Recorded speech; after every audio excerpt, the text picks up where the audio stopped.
and operational failures. Take a look at this. However, we do see in this memorandum of understanding some things that are lacking.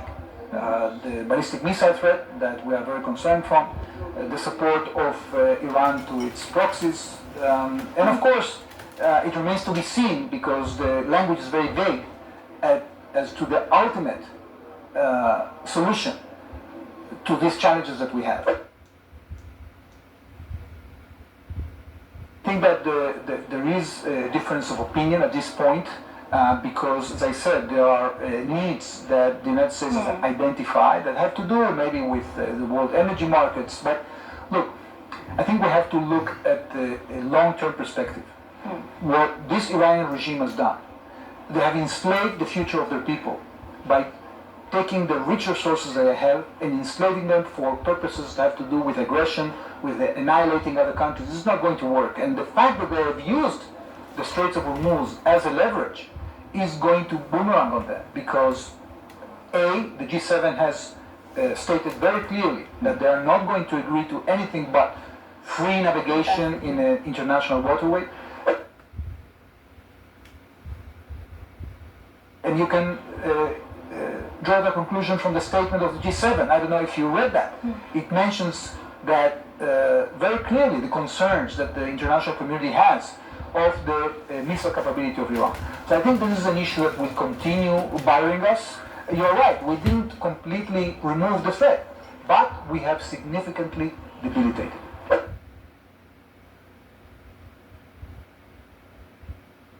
Well, I think that we have many lessons that we still have to learn, because no doubt this war started with a major failure, both in intelligence and operationally. We will have to, concentrate in developing the resources that, and also the research and development that we need in order to defend ourselves more effectively. We will have to change some things that have to do with our defense forces. We are going to work with allies to produce solutions that we need.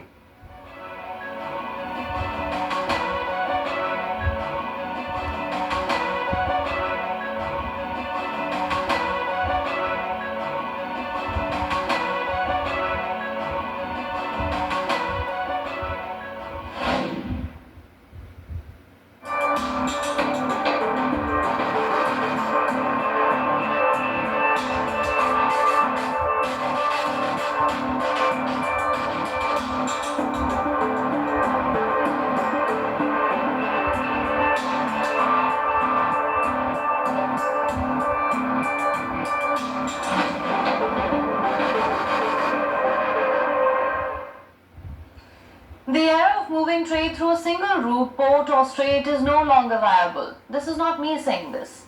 This is a statement by a senior official at the UAE's Ministry of Foreign Trade. And the reason behind it? The UAE is now looking to end its reliance on the Strait of Hormuz, the strategic choke point that before the war in Iran began used to carry a fifth of the world's oil and gas. Because even as the waterway is set to reopen, since the United States and Iran have now signed a peace deal or the Memorandum of Understanding, the risk of shutting it again will not disappear anytime soon. Moreover, there's no guarantee that shipping will resume to pre-war levels. During the war, I wrote in a tweet that the Strait of Hormuz would never go back to the way it was before, and I still hold that view today. That does not mean, however, that we intend to disregard international law or established rules of navigation. On the contrary, our actions will remain fully within the bounds of international law. In such a situation, it is important to have a plan B. The UAE is preparing for exactly that because it has geographical advantage. Other countries in the Gulf like Qatar, Kuwait and Iraq sit deep inside the Persian Gulf. To export anything, they must pass through the strait. But the UAE's eastern ports, Fujairah, Debar, Khor Fakkan, they sit outside the strait entirely.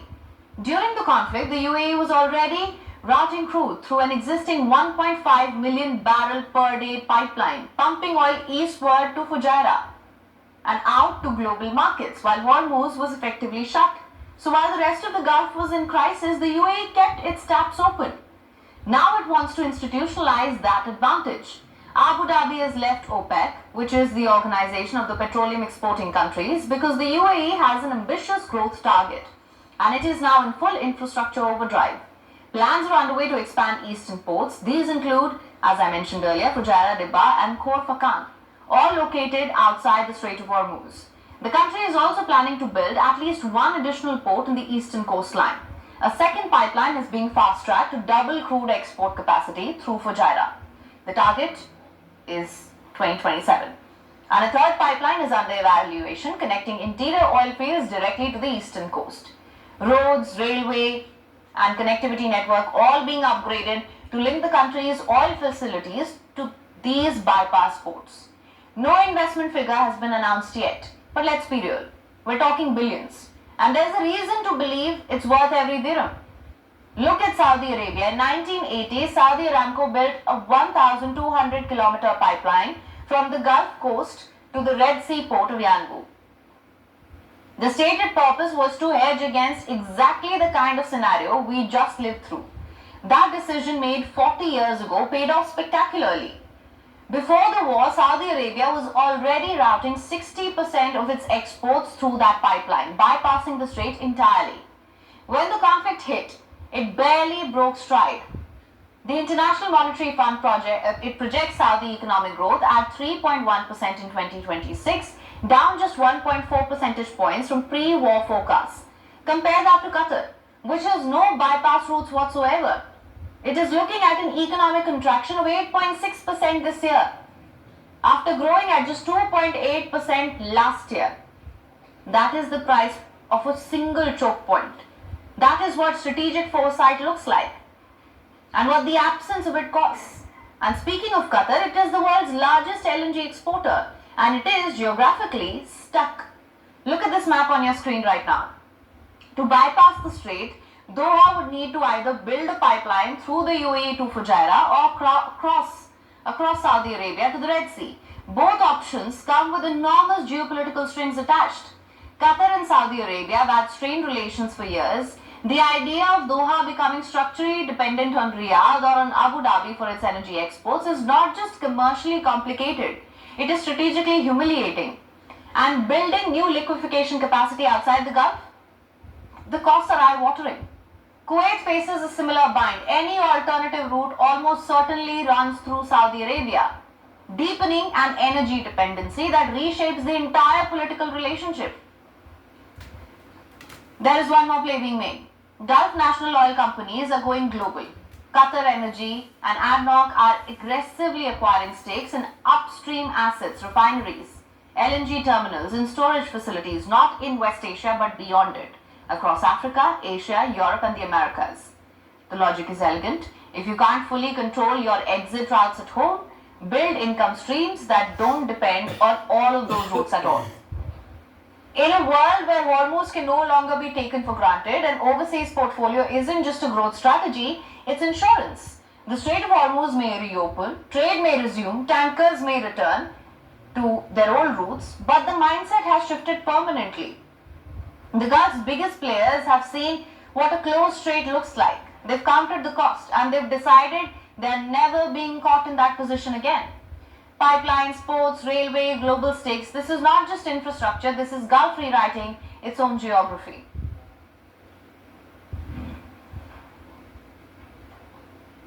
Now let's look at UAE's neighbor Saudi Arabia. For years, the Arab Kingdom has dominated headlines, whether it is about buying premium football clubs or announcing futuristic trillion-dollar cities or lifting the ban on driving for women. Saudi Crown Prince Mohammed bin Salman has done it all. In the theatre of geopolitics, MBS has always had a roaring presence. But that all changed on the 28th of February when the United States and Israel launched strikes on Iran. The war soon engulfed the entire region. The Saudi kingdom was also not spared. In fact, the international airport at Riyadh was struck several times by Iranian missiles. Iran's logic was simple. Any country that hosts American troops will be struck. There are more than 2,000 American troops stationed in Saudi Arabia. So Iran struck the Saudi kingdom, but instead of launching a retaliatory operation, Saudi Arabia called for diplomacy and refused to join Trump's war. clearly ticked off the US president because in the last 1 month, Trump has publicly mocked Saudi Arabia and MBS not once but twice. The most recent insult was last night, on the last day of the G7 summit. Trump addressed the public. It was the usual chest beating. We won, Iran lost, the United States is great, we are the best. The 1 hour long rant was about how mighty America is and how everyone was happy with the peace deal. Then, Trump name dropped Saudi Arabia.